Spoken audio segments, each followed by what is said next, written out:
So before we start the examples for lesson 3.3, we're going to take a look at some definitions. One of those definitions is distance. Now, when we define distance, we always are talking about the shortest distance. And so if we have 2 points, right? If we have 2 points, it's just the length of the segment between the 2 points.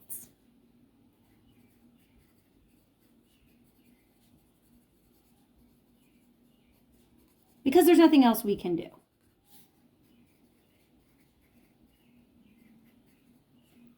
We've got A, we've got B, we connect them, we measure, whatever that measurement is.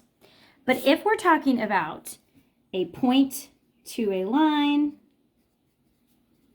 or 2 parallel lines, because that happens a lot, when we define distance, we are always talking about the shortest distance.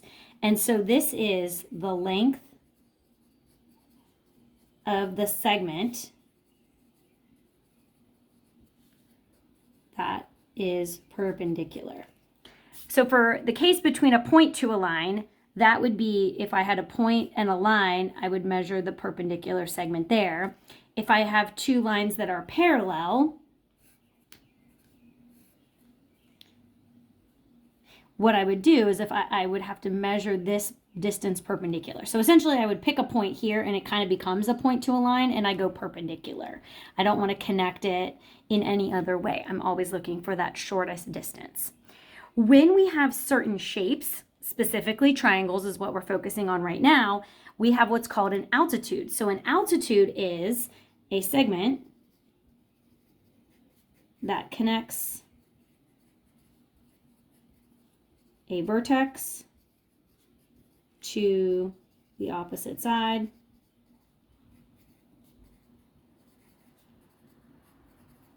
and also forms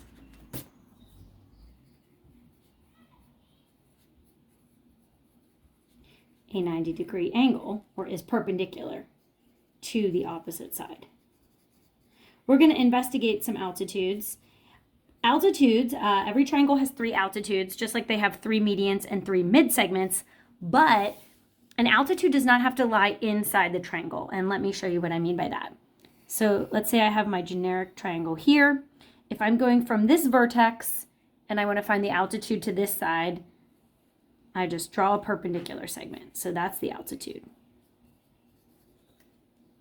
But let's say I have this sort of triangle. This is an obtuse triangle. And I want to find the altitude from this point to this side.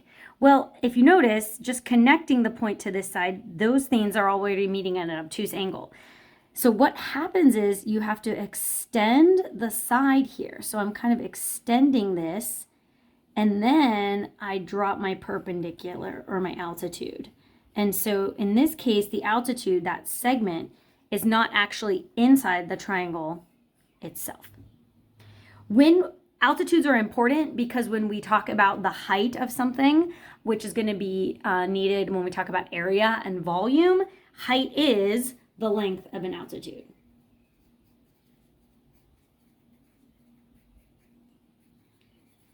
And again, this all revolves around the idea of being perpendicular. So now that we can know that vocabulary, we can look at some examples.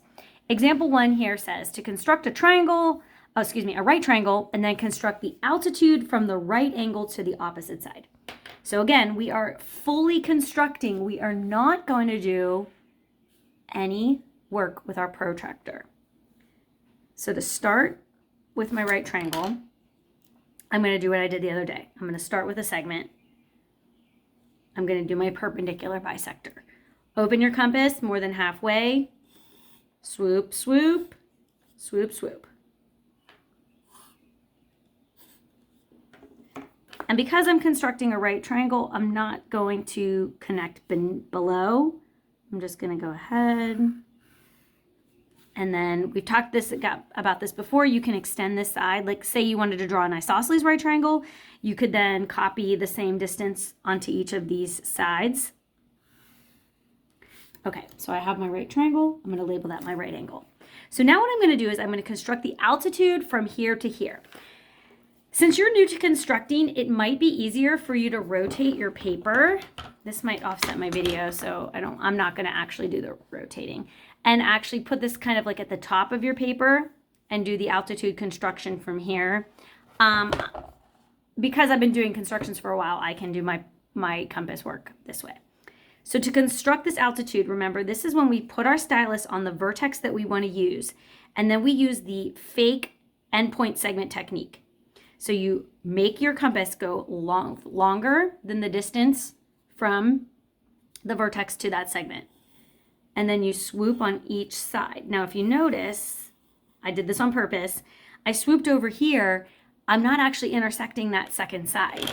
And so that means I need to extend my segment on my side of my triangle. So I'm just going to do that. And now this point and this point are equidistant from this, which means this will lie on the perpendicular bisector of this, like, quote, fake segment that we've created. And I only have to do one swoopy mark because I know I'm going to be connecting to this vertex here. So I'm just going to do it below the segment that I'm going to. And then finally, I connect my vertex to here. And then I draw an altitude. And if I were to go ahead and measure that, why, yes, that is 90 degrees.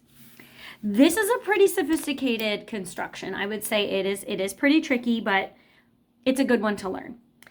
And the same thing with this one here, constructing a rectangle. Now, when we do our investigations with rectangles, we're going to do them on a grid paper, so you don't actually need to know how to construct these type of perpendiculars. But what I like about this construction is it brings in segment copying, which is a good thing to just remember how to do. So we're going to construct a rectangle. I'm going to start with a segment. It looks horizontal. It might not actually be horizontal. So we're just going to assume that it is. And the first thing I'm going to do is start by constructing my right angle. Oh boy, that was too long. Let me try again. I was going off my page. And I'm going to make my right angle.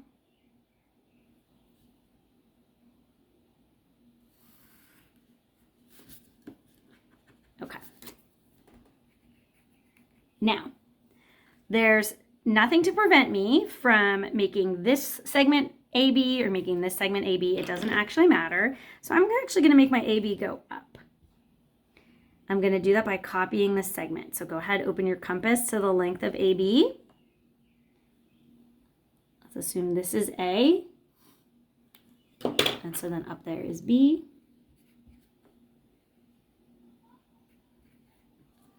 And then I'm actually also going to copy length CD. So CD is going to be the two opposite sides. So that's going to go from B to C. So this actually doesn't make any sense. This is not going to form rectangle ABCD is what I'm trying to say, because it would be AB and like BC.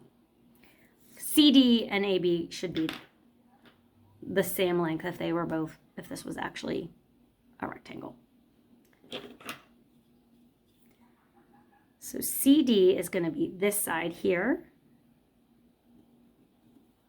So go ahead and set that length and set that length. And I'm going to make this point D. So we're going to make rectangle ABCD even though I'm not actually following what this says. So now what I need to do is get a perpendicular over here. So to do that, I'm going to extend this a little bit. Now I already have a point set, and I'm going to use the technique where I set a compass distance on each side of a point, one to the left and one to the right. And that means I've taken this point and centered it between these two, quote, endpoints. So they're kind of like fake endpoints. Then I'm going to use my perpendicular bisector technique. I only have to go in one direction. And then I can go ahead and copy that. And then finally, to finish it off, I'm just going to copy segment AB again onto this segment.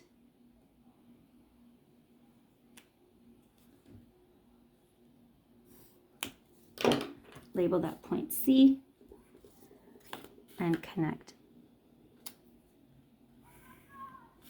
B and C. And that is a good looking rectangle. That is a good looking rectangle. I'm happy about that. All right, some last couple thoughts about altitudes. Let's decide if the statement is true or false. And if it is false, let's explain why or sketch a counterexample. Remember, a counterexample is something that follows the rules or the condition, but it doesn't follow the implication, okay? So in a triangle, an altitude is shorter than either side from the same vertex. Okay, so shorter meaning distance. So in a triangle, it's always best to draw something very generic here. The altitude is shorter than either side from the same vertex. So let's say we were talking about this side. If we draw the altitude, what we're trying to say is this is shorter than either this side or this side from the same vertex. This is actually, it depends. I would say this is usually true. The exception to this rule would be an actual right triangle, because a right triangle, the two legs, right, are the altitudes. And so if I was going to draw a right angle from here to here, this would actually be the side length as well as the altitude. Now, if I'm going from here to the hypotenuse, that is absolute, this is still true. So I would say usually true, exception equals legs of a right triangle. Okay. In a triangle, an altitude is shorter than the median from the same vertex. Okay. So remember, the median hits the midpoint. The altitude is perpendicular. So here's one example. Altitude. Here's a median.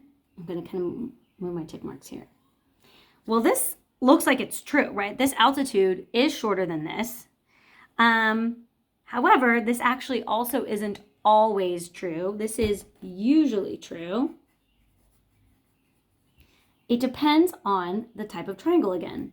If I draw an isosceles or equilateral triangle and I construct the altitude and the median, they are actually the same. So this is the exception equals isosceles or equilateral triangle. And we're going to learn about that in chapter 4. So again, this might be not stuff that you're fully fleshing out yet. I've already done this course, so I know what's coming up. How about last one, number 5? In a triangle, if a perpendicular bisector of a side and an altitude coincide, then the triangle is isosceles. Woo, this is a good one.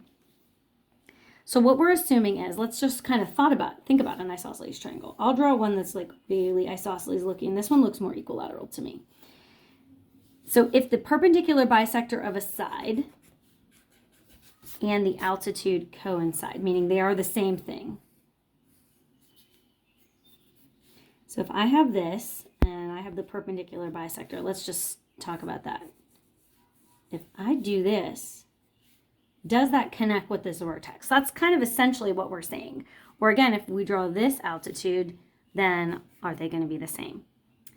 The answer here is true. And we are going to discover this in chapter 4 as well. Again, remember, isosceles triangles are also equilateral, so that would include equilateral triangles. Well, this wraps up a lesson 3.3. So great job here.